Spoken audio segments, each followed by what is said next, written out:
이제 제가 봉독하겠습니다. 너희의 하나님이 이르시되 너희는 위로하라. 내 백성을 위로하라. 너희는 예루살렘의 마음에 닿도록 말하며 그것에게 외쳐라.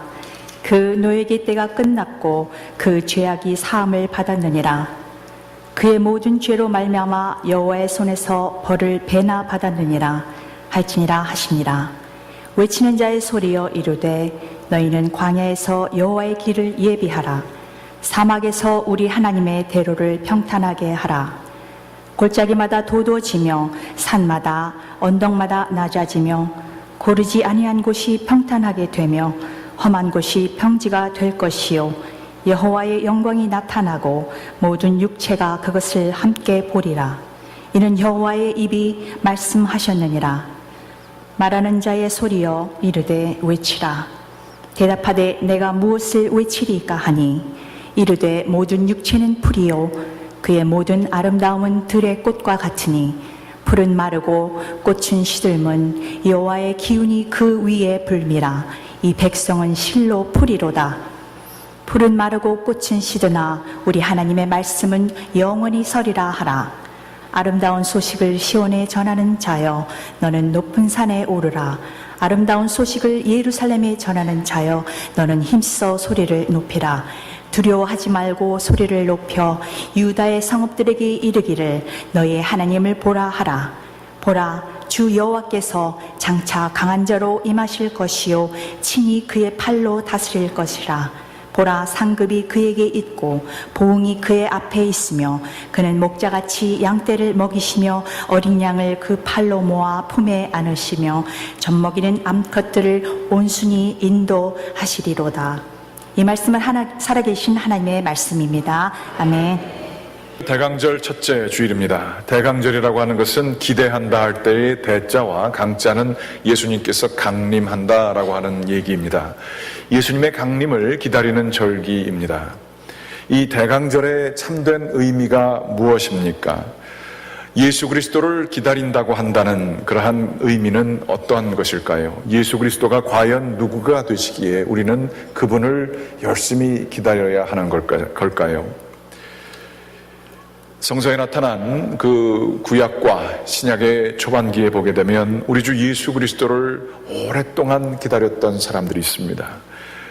기다렸던 메시아가 이제 드디어 나타나셨다라고 하는 그 안도감도 있었고, 이 예수 그리스도를 정말로 기다리는 그 수많은 심령들이 예수 그리스도를 통하여 쉼을 얻게 되는 역사가 성경에 기록되어져 있습니다. 그런데 우리는 과연 이 대강절을 잘 지키고 있습니까? 우리 주 예수 그리스도가 우리 가운데에 참된 소망이 되심을 저희들이 믿고 있습니까? 우리 주 예수 그리스도가 정말로 이 땅에 오셔야 하는 그 이유는 무엇인가에 대한 절박함, 영어로는 urgency가 우리 가운데에 있습니까? 이 대강절은 특별히 잘 지키기가 쉽지 않습니다. 왜냐하면 추수감사절이 끝난 이후에 블랙 프라이데이가 시작되게 되고, 이 블랙 프라이데이 이후에 이제 크리스마스의 노래들이 마치 상업 그 사회에서 기다렸다는 것처럼 울려 퍼지는 그러한 기간이기 때문입니다.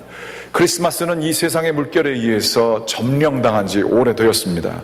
이 상업주의가 크리스마스의 참된 정신을 뺏어버린 것입니다. 그러므로 이 기간에 대강절을 저희들이 지킨다고 하는 것이 참 한국말로 좀 다른 의미로 대강 지나갈 수가 있는 것입니다. 그러므로 우리들은 믿는 사람으로 예수 그리스도를 진정으로 알고 그분이 우리 가운데 오신다, 예수 그리스도께서 이 역사 가운데에 오셨다라고 하는 것들을 믿고 나아가며 그것을 기다리고 열망하는 이 대강절, 결코 대강지켜서는 안 될 것입니다. 깨어서 예수 그리스도의 이름을 모욕되게 하고 예수 그리스도의 이름을 장사판으로 만든 이 세상에 대하여 거룩한 심판의 마음을 가지고 정결하고 거룩하게 우리들은 이 대강절을 지키며 그분의 참된 의미를 고수해야 하고 담지해야 하는 것이 바로 우리의 사명이라 볼 수 있겠습니다. 이러한 상업주의와 소비 만능주의, 물질주의에 대항하는 이러한 우리의 사명, 이것은 다시 한번 예수의 의미를 깊게 깨달을 때에 가능하다 하는 것입니다. 그러면서 오늘 이 대강절의 의미를 좀 살펴보도록 하겠습니다. 제가 요즘에 참 재미있는 게 미국 교회, 미국 분들과 목회할 때는 조금 시간의 여유가 교회보다 더 있어서 한국 드라마를 열심히 봤습니다. 근데 한국 교회에 오고 나서는 한국 드라마를 전혀 보지 못하고 있습니다. 그런데 한국 드라마를 저희 집사람이 좀 보라고 해서 또 이 추수감사절 시즌도 조금 여유가 있어서 보게 되었습니다. 제가 드라마를 안 보려고 그러는 건 전 드라마에 한번 빠지면 그냥 막 정신없이 몇 편을 봐줘야 속이 시원합니다. 그래서 안 보다가 요즘에 보는 드라마가 있습니다. 여러분 뭘 것 같으십니까? 다 아시네요. 미생이라고 하는 드라마를 보고 있습니다. 한국의 대형 5대 되는 무역회사에서 일어나는 대기업의 그 내면을 정말로 잘 그려낸 작품입니다. 거기에 인사청탁으로 통해서 소위 말하는 낙하산이라고 하는 것으로 한 사람이 들어왔습니다.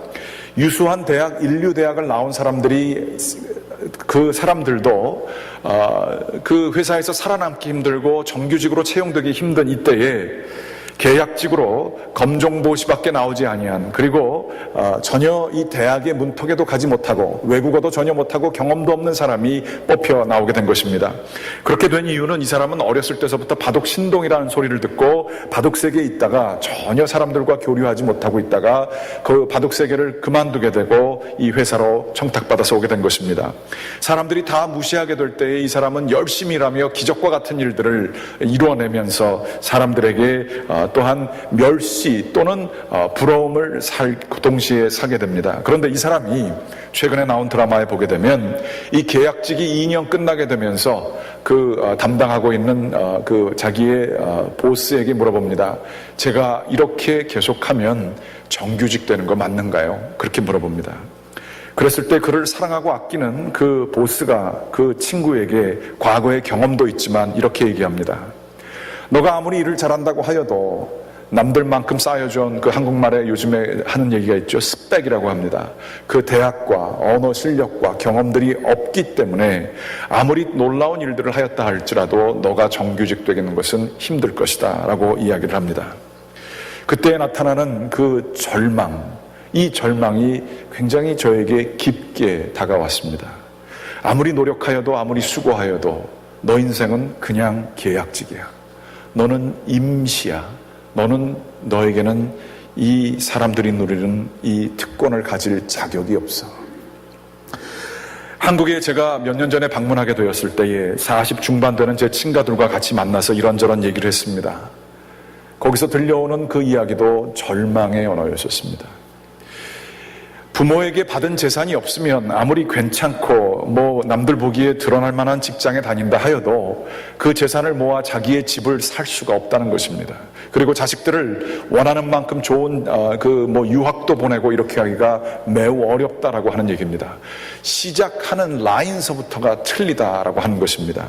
한국은 이 클래스라고 하는 것이 굉장히 견고하게 굳어지고 있는 사회 속에 살고 있는 것입니다.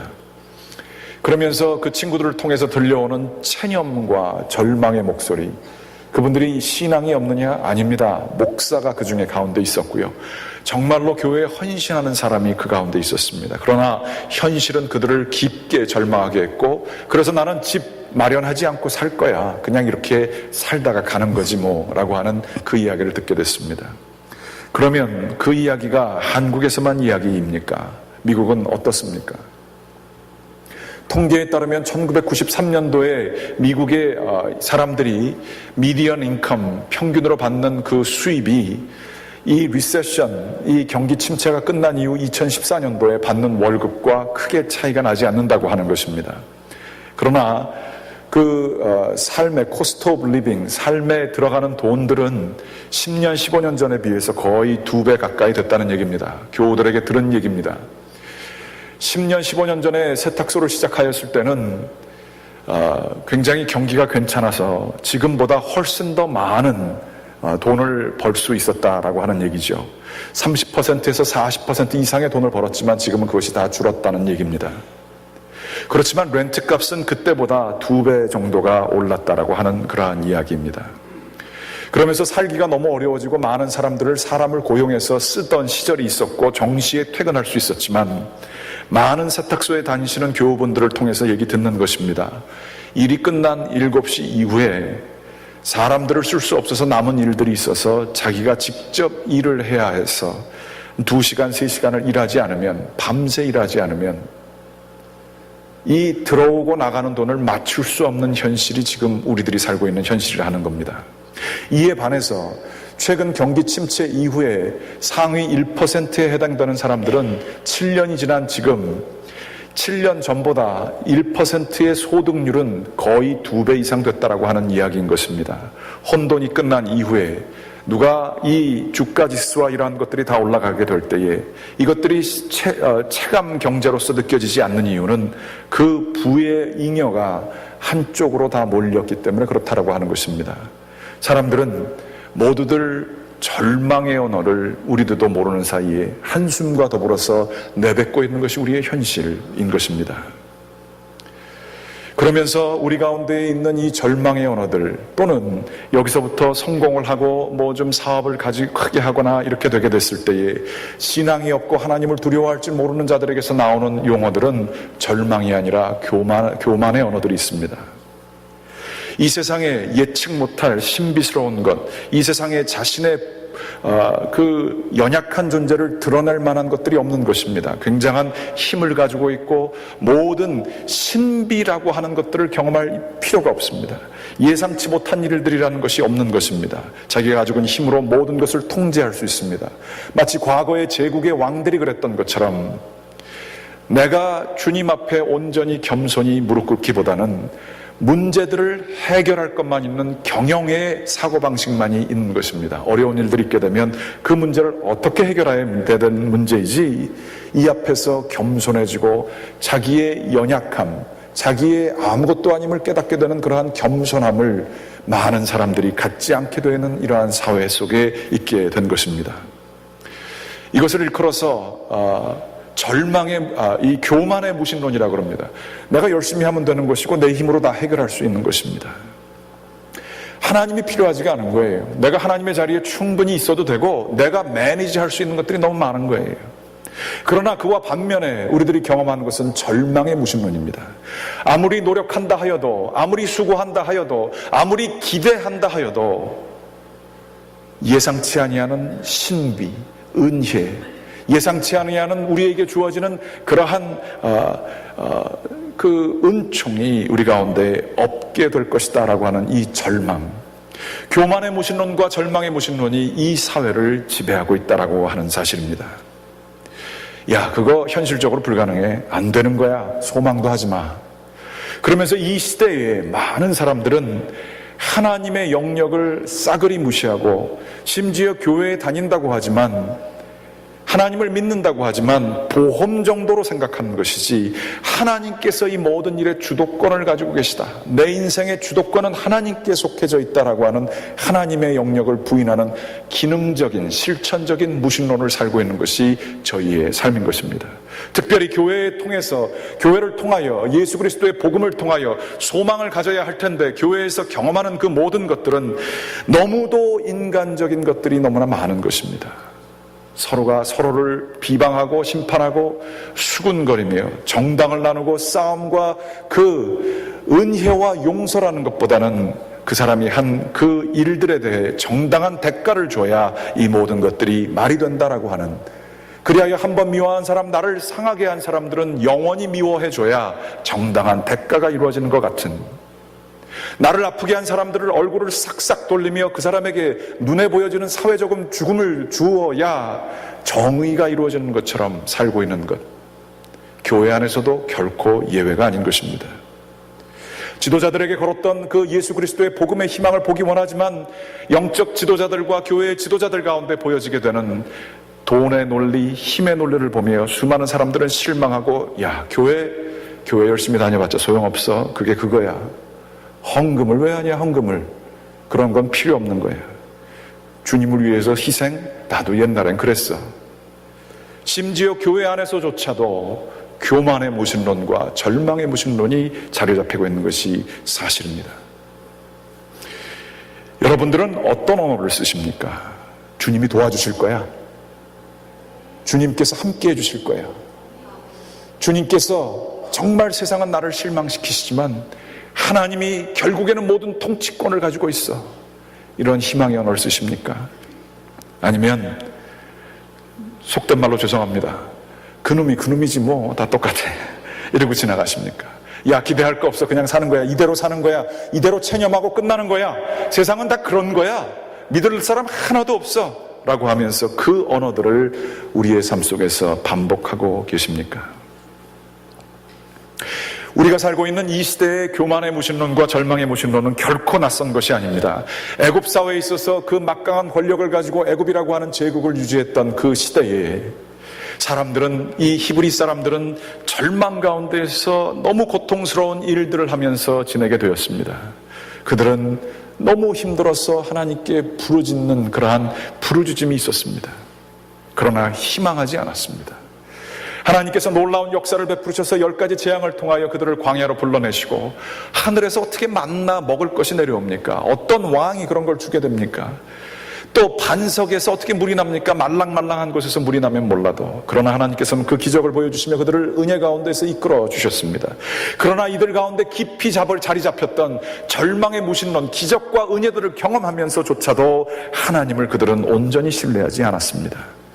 바벨론에서 이 놀라운 하나님께서 세우신 그 성전이 무너지고 난 다음에 사람들은 절망의 그 언어 속에서 한숨 섞인 소리를 하면서 아무것도 희망하지 못하는 사회 속에서 살게 되었습니다. 예수 그리스도께서 사셨던 그 사회도 로마 제국이라고 하는 가장 효과적이고 지금도 인류 역사상 가장 뛰어나다라고 하는 제국의 그 통치 방법을 가지고 살아가게 될 때에 이스라엘의 그 하나님을 믿는 백성들은 절망 가운데서 지냈습니다. 이때에 하나님께서는 변치 않고 나타나시사 애굽의 히브리 사람들의 부르짖음의 소리를 들어주셨을 뿐만 아니라 바벨론에서 오늘 읽게 된 이 제2 이사야 선지자의 이 40장 말씀, 위로하라 위로하라라고 하는 이 말씀을 통하여 하나님께서는 이들에게 희망을 주셨습니다. 오늘 말씀에 보게 되면 이런 얘기가 있죠. 위로하라, 내 백성을 위로하라. 이 크리스마스 때마다 부르는 노래입니다. 그러면서 그 다음 말씀을 좀 보여주십시오. 하나님께서 높은 것을 낮추시고 낮은 것을 높이시는 역사를 베푸실 것이다. 하나님이 이사야 선지자를 통해서 말씀을 하십니다. 이때에 5절 말씀 보여주십시오. 이러한 놀라운 은혜가 있게 될 때에 하나님의 영광이 나타날 것이다. 사람은 이렇게 되게 됐을 때에 하나님께서 이 선지자에게 얘기합니다. 이 절망의 상황 속에서 너는 외치라 라고 말씀하십니다. 선지자에게 너는 이 절망의 한복판에서 가진 자들과 기득권자들의 이 교만의 무신론 앞에서 너는 외치라 라고 얘기하십니다. 그 외침은 무엇입니까? 오늘 쓰여진 것이 바로 이것입니다. 내가 무엇을 외치리이까? 6절 말씀에 얘기하되 모든 육체는 풀이요 그의 모든 아름다움은 풀의 꽃과 같으니 풀은 마르고 꽃은 시듬은 여호와의 기운이 그 위에 붐이라. 이 백성은 실로 풀이로다. 8절 말씀, 풀은 마르고 꽃은 시드나 우리 하나님의 말씀은 영원히 서리라 하라 라고 외치라고 하십니다. 너희가 경험하고 있는 애굽의 제국이 그렇게 위대해 보이느냐? 너희가 경험하고 있는 이 바벨론의 절망의 상황이 그렇게 대단해 보이느냐? 너희의 로마의 제국이 그렇게 대단해 보이느냐? 이 모든 것들은 풀에 불과하다. 이 모든 것들은 지나갈 때가 있을 것이다. 그러나 하나님의 말씀은 영원하다라고 이야기하시며 하나님께서는 이 선지자에게 절망의 한복판에서 희망을 노래하도록 이야기를 하십니다. 정말로 놀랍게도 애굽 제국의 그 과거의 흔적은 남아있고 또 바벨론 제국은 흔적도 사라지고 로마 제국도 흔적만 남아있을지 모르지만 이 말씀은 이사야 선지자 이 정말 말도 안 되는 그 힘 앞에서 절대 권력 앞에서 우스운 그 하룻강아지 범무스러우는 범이 무서운 그러한 소리와 같은 그 강아지와 같은 소리와 같은 이 목소리 여기에서 나타난 이 말씀 풀은 마르고 꽃은 시드나 우리 하나님의 말씀은 영원히 서리라. 이 말씀은 지금도 살아있어서 수많은 하나님을 믿는 사람들에게 희망을 주는 말씀이 되는 것입니다. 하나님께서는 이 절망의 상황 속에서 우리를 이 희망의 언어로 이끌으셨던 분이신 것을 볼 수가 있습니다. 하나님께서는 이 교만의 무신론과 절망의 무신론 앞에서 어떻게 반응하십니까? 또 어떤 언어를 쓰시고 우리도 어떤 언어를 쓰게 하십니까? 한 두 가지 정도로 볼 수가 있습니다. 하나님이 외치라라고 하는 이 외침, 위로하라. 그리고 두 번째로는 이 모든 것들은 사라지고 하나님의 말씀만 영원할 것이다 라고 하는 이 말씀은 두 가지로 나타납니다. 첫째, 위로라고 하라라고 하는 그 말씀처럼 긍휼의 언어를 하나님은 이 부르짖고 안타까운 현상에 있는 사람들에게 말씀해 주십니다. 출애굽기 2장 23절서부터 25절 말씀은 이러한 말씀이 쓰여져 있습니다. 여러 해 후에 애굽 왕은 죽었고 이스라엘 자손은 고된 노동으로 말미암아 탄식하며 부르짖으니 그 고된 노동으로 말미암아 부르짖는 소리가 하나님 너무 힘들어요. 죽겠습니다. 아무것도 빛이 없습니다 라고 하는 이 부르짖는 소리가 하나님께 상달되었다. 하나님이 그들의 고통 소리를 들으시고 하나님이 아브라함과 이삭과 야곱에게 세운 그 언약을 기억하사 하나님이 이스라엘 자손을 돌보셨고 하나님이 그들을 기억하셨더라. 부르짖는 소리가 하나님께 상달되어 하나님의 마음이 아프셔서 하나님이 움직이셨던 것입니다. 하나님은 그 사람들의 아픔의 소리를 들으셨습니다. 이 긍휼이라고 하는 단어는 그리스어의 스프랑클 니조마이라고 하는 단어로 불쌍히 여기는 정도의 정도가 애간장이 안에서 속이 상해서 그것이 녹는 마음으로 다른 사람의 처지와 심정을 보듬어 주는 것을 의미한다고 합니다.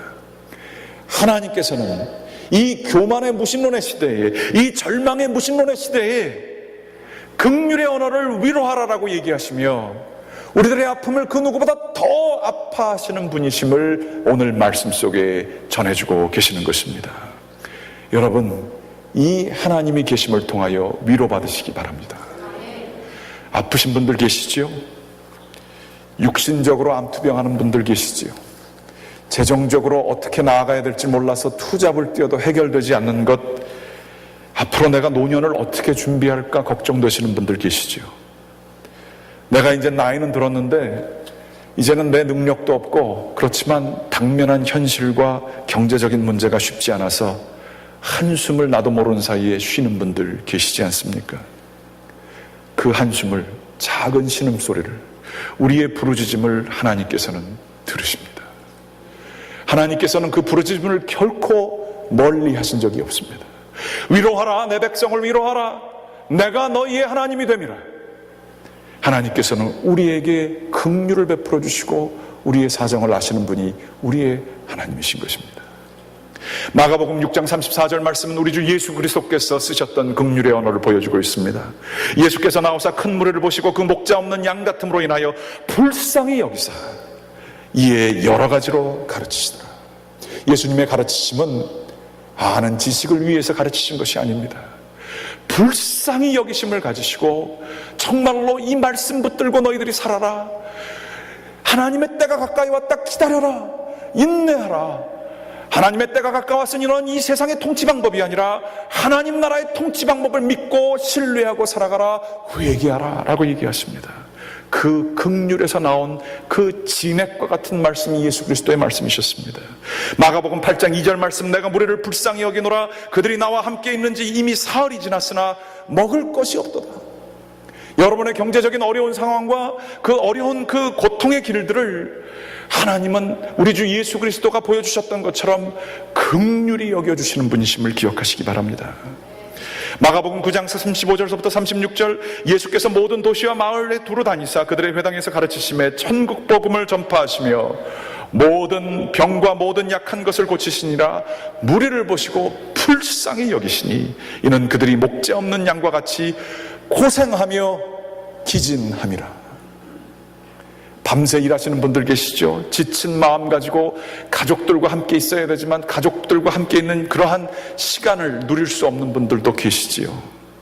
어디 여행 한번 이민사회에 살면서 제대로 못 가신 분들 계시지요. 고생하며 기진해 있는 이 백성들을 보시고 우리 주님께서는 불쌍히 여기셨다는 그 불쌍히 여김이 우리의 믿는 하나님이심을 기억하시기 바랍니다. 누가복음 19장 41절서부터 42절 말씀, 가까이 오사 성을 보시며 예루살렘을 보시며 이르시되 너도 오늘 평화에 관한 일을 알았다면 좋을 뻔하였거니와 지금 내 눈에는 숨겨졌도다. 예루살렘아 예루살렘아 부르셨던 우리 주님께서는 지금도 우리 이 사회 교만의 무신론이 있고 하나님의 영역을 자기가 힘이 있다고 하여서 무시하는 그 영적인 교만 가운데 있는 사람들에게 얘기하십니다. 울면서 얘기하십니다. 내 눈은 왜 가려졌느냐? 너가 참된 평화가 무엇인지를 알았으면 좋았을 뻔할 거를 지금 내 눈에는 그것이 숨겨졌도다. 교만하다고 좀 있다고 해서 이 세상 살만하다고 하고 평안하고 나는 좀 저들과 다르게 내가 열심히 살아왔기 때문에 누려야 할 것들이 있다고 생각하시는 분들 계십니까? 여러분, 하나님께서는 여러분을 보시고 안타까워 불쌍히 여겨주십니다. 이 긍휼의 언어를 하나님께서는 쓰시며 이 영적인 무감각 속에 있는 저희들을 하나님은 깨우십니다. 애통하는 자는 복이 있나니 저들이 하늘의 위로를 받을 것이요 말씀하셨습니다. 이 현실, 이 철저한 무신론, 현실 속에 파묻혀 있는 저희를 보시고 긍휼히 여기시며 불쌍히 여기시는 그 주님의 언어들을 통하여 주님께서는 저희들을 깨우십니다. 주님께서는 저희를 위로해 주십니다. 예수 믿는 게 뭘까요? 예수 믿는 건 가면 갈수록 마음이 약해지는 것 같습니다. 나를 아프게 한 사람까지도 불쌍히 여길 수 있는 마음이 가지게 될 때에 하나님 마음이 있는 겁니다. 나를 힘들게 하는 사람도 불쌍히 여기는 마음, 나를 괴롭게 하는 사람, 잘났다고 하는 사람들도 저들이 잘 몰라서 그래. 긍휼의 언어를 쓰게 될 때에 우리는 예수님의 마음을 아는 겁니다. 내 자식이 정말 갈 길을 몰라 정말 방황하고 있을 때에 저놈의 자식이 저거 잘 몰라서 그렇지 불쌍히 여기는 마음이 있을 때에 우리는 하나님의 언어를 쓰고 있는 것입니다. 그러나 그 반대가 뭔지 아십니까? 그렇게 살다가 그만두라 그래. 그러면 결국 그렇게 사는 거지 뭐. 저놈은 가망성 없어. 무감각해지는 거예요. 부자 나사로가 어떻게 되신지 아십니까? 자기 집 앞에 부자가 그 나사로를 대한 게 어떻게 대하신지 아십니까? 나사로가 그 앞에서 병에 걸려 죽어가고 있는 그 간절한 상황 속에서도 그 부자는 나사로 문 앞에 있는 그를 긍휼히 여기지 않았습니다. 무감각, 영적인 이 세상에 대한 무감각을 가지고 그저 살게 될 때에 우리 주님의 긍휼의 언어를 깨닫게 되게 될 때에 우리들은 거기서부터 정말 하나님을 가까이 모시는 사람이 되는 것입니다. 그러면 긍휼의 언어로 끝납니까? 아닙니다. 하나님께서는 얘기하십니다. 우리에게 희망의 언어, 경탄의 언어를 주시는 분이 우리 주님이십니다. 예수님께서 등장하셔서 예언자들은 그 선포만 했지만 예수님은 그 선포를 성취하신 분이십니다. 예수님께서 위로하라 위로하라로 말씀으로 이사야 선지자는 얘기하고 끝났지만 그것 자체도 희망이 되었지만 우리 주 예수 그리스도는 이 세상에 오셔서 사람들을 직접 위로해 주셨습니다. 마가복음 1장 27절에 보시게 되면 다 놀라 서로 물어 이르되 이는 어찌미냐 권위 있는 새 교훈이로다 더러운 귀신들에게 명한즉 순종하는도다 하더라. 그 시대를 잡고 있고 그 사람을 잡고 있는 그 강력한 진과도 같은 그 사람의 귀신들을 내쫓으시는 말씀이 있게 될 때에 사람들은 놀랍니다. 아, 이게 웬일이야? 신비를 경험하게 되는 것입니다. 마가복음 4장 41절에 그들이 심히 두려워하여 서로에게 말하되 그가 누구이기에 바람과 바다도 순종하는가 하였더라. 예수님께서는 이 자연 세력 정말로 그 어느 왕도 어느 권력 있는 사람도 순종하지 못하게 하는 이 자연 상황도 순종하게 하셨습니다. 사람들은 놀랐습니다. 예수 그리스도가 이런 것까지도 어떻게 하실 수 있는가? 마가복음 6장 2절 안식일이 되어 회당에서 가르치시니 많은 사람이 듣고 놀라 이르되 이 사람이 이런 것을 얻었느냐? 이 사람이 받은 지혜와 그 손으로 이루어지는 이런 권능이 어찌 됨이냐? 이러한 지혜와 권능이 어디서부터 났느냐? 누가복음 5장 26절 모든 사람이 놀라 하나님께 영광을 돌리며 심히 두려워하여 이르되 오늘 우리가 놀라운 일을 보았도다. 누가복음 9장 43절 사람들이 다 하나님의 위엄에 놀라니라. 마가복음 7장 37절 사람들이 심히 놀라 이르되 그가 모든 것을 잘하였도다. 못 듣는 사람에게도 듣게 하고 말 못하는 사람도 말하게 한다 하니라. 마지막으로 마가복음 11장 18절 대제사장과 서기관들이 듣고 예수를 어떻게 죽일까 꾀하느니 이는 무리가 다 그의 교훈을 놀랍게 여김으로 그를 두려워하밀더라. 마가복음 6장 34절 말씀입니다. 예수께서 큰 무리를 보시고 이 말씀이 아닙니다. 죄송합니다. 이 사람들이 다 놀람으로 예수 그리스도를 경험하게 되었던 것입니다. 정말로 그렇습니다. 지금 한국교회 가운데 없고 저희 갈보리교회도 약한 게 있습니다. 하나님 앞에 나와 정말 목청껏 우리의 속에 있는 것들이 다 나올 만큼 애통하며 하나님 저희를 불쌍히 여기소서, 문둥병자가 저 멀리서 예수님께 부르짖었던 것처럼 간절히 부르짖음이 사라진 지 오래입니다. 부르짖을 때 하나님께서는 들으시고 긍휼히 여기실 뿐만 아니라 하나님은 우리에게 놀라는 일을 행하게 하시는 분들을 우리들은 믿어야 할 것입니다. 정말 부르짖는 기도를 하게 될 때에 나타난 기적들이 우리 가운데 얼마나 많이 있습니까? 영적인 무감각에서 깨어 하나님 이 상황을 하나님 도와주십시오. 그랬을 때 하나님께서는 놀라운 일들을 행하시는 것입니다. 가만히 있어서 안 돼요. 두드려야 되고 찾아야 합니다. 근데 이게 뭐 믿음이 좋은 건지 어드밴스들을 기초도 안 하고 어드밴스로 갔는지 외치지도 않아요. 힘들어도 뭐 안 돼도 뭐 하나님 뜻이 너무 얌전하고 너무 시빌라이즈 됐어요. 하나님 앞에 야성을 가지고 부르짖는 것이 있게 될 때에 하나님은 그 문둥병자의 음성을 들으시고 불쌍히 여기셔서 그를 고쳐주시는 하나님이십니다. 예수 그리스도는 정말로 full of mystery, 신비로 가득 차신 분이십니다. 예수 그리스도는 예전에도 살아계셨고 지금도 살아계시고 교회 역사 속에 살아계셔서 우리들이 하나님 앞에서 가난한 마음으로 울부짖을 때에 들어주시는 분이심을 믿어야 할 것입니다. 그런데 더 놀라운 것은 이 경탄의 언어가 예수 그리스도께서 행해주시는 것이지만 더 많이 행해줄 수 있는 것은 그 하나님 나라의 통치를 믿고 내가 이 세상의 룰에 따라, 이 세상의 법칙에 따라 정확한 계산을 하며 이성적으로 살아가는 것이 아니라 주님의 말씀을 따라 용서를 하고 긍휼히 여기며 나눔을 가지게 될 때에 정말 우리의 삶을 통하여 하나님께서는 우리 가운데 역사하시사 다른 사람들이 우리를 보고 하나님을 경험하게 되는 경탄의 언어를 우리들도 사용할 수 있습니다. 제가 그렇습니다. 이 교회 안에 제가 얼마나 감사하는 분들이 많은지 몰라요. 이름을 호명하면서 할 수는 없지만 자신도 2번, 3번 체크를 못 받으면 뱅크럽트 될 수 있는 상황 속에 놓여졌지만 더 힘들고 어려운 분을 위하여 몇백 불에 해당하는 돈들을 그분을 위해서 쓰시는 분들 계십니다. 자신도 뭐 1,000불 너무 큰 돈이고 2,000불 힘든 돈이지만 선교 가셔서 주님의 뜻이 이루어지는데 사용해 주십시오 라고 하면서 내놓는 분들이 계십니다. 자신도 너무 힘들고 어렵지만 사람들 돕겠다고 교회 일이라고 한다고 지치고 힘든 몸을 가지고 나와 교회 일을 하시는 분들 계십니다. 자신도 정말로 절망할 수밖에 없는 상황이지만 예수 그리스도가 희망임을 믿고 자신보다 더 힘든 사람들을 위하여 복음을 전하고 교육을 시키는 데 나와서 수고하시는 분들 계십니다. 저는 목사를 부끄럽게 하는 교인들이 너무 많아서 부끄러움과 동시에 굉장히 자랑스럽습니다. 경탄을 합니다. 저분들을 움직이는 저것이 무엇인가. 하나님 감사합니다. 경탄을 합니다. 교회는 이 경탄의 언어들이 있는 공동체여야 할 줄 믿습니다. 놀라운 기적을 행하시기 바랍니다. 계산에 따라 행하시지 마시고 그 다음에 베풀고 난 다음에 계산하지 마시고 철저하게 하나님께 드리는 마음으로 나누시는 일들을 하시는 여러분들 되시기 바랍니다. 하나님의 말씀은 영원하기 때문에 그렇습니다. 정확한 계산이 풀이고 꽃입니다. 그것들은 다 사라져 버릴 것입니다. 그러나 내가 심은 기도와 내가 심은 사랑은 하나님의 생명책에 기록될 것입니다.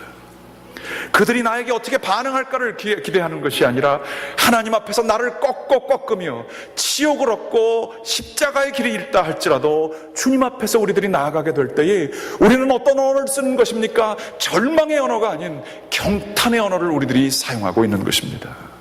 원하옵고 기도를 드립니다. 대강절입니다. 여러분은 이 어둠 속에서 우리가 첫 번째 촛불을 밝혔습니다. 어둠을 긍정하고 인정하며 어둠의 언어를 쓰며 혼돈 가운데서 하시겠습니까? 아니면 우리 하나님이 그러셨고 예수 그리스도께서 살아내셨고 보여주셨던 것처럼 긍휼의 언어, 경탄의 언어를 촛불처럼 밝히시겠습니까? 소망의 사람들 되시기를 주님의 이름으로 간절히 축원합니다. 살아계신 아버지 하나님 감사합니다. 주님께서 저희들을 소망의 백성으로 불러주시니 진심으로 감사합니다. 세상이 너무 쉽지 않습니다. 주님이시여, 어려움이 저희 가운데 너무나 많이 있습니다. 그러나 주님, 저희들 여기서 넘어지지 말게 도와주시옵소서. 하나님께서 주시는 긍휼의 언어와 경탄의 언어를 가지고 교만과 절망의 언어들을 무너뜨리는 살아있는 생명이 있는 사람들 될 수 있도록 인도하여 주시옵소서. 이 교회를 위하여 간절히 기도를 드립니다. 욕망과 남을 욕하는 비난을 하나님의 예수 그리스도의 십자가 앞에서 깨트리게 도와주시고, 하나님께서 저희에게 쓰시기 원하시는 긍휼과 경탄의 언어들을 쓰며 살아내는 한 사람 한 사람 될 수 있도록 역사하여 주시옵소서. 예수 그리스도의 이름으로 기도드렸습니다. 아멘. 다 같이 일어나셔서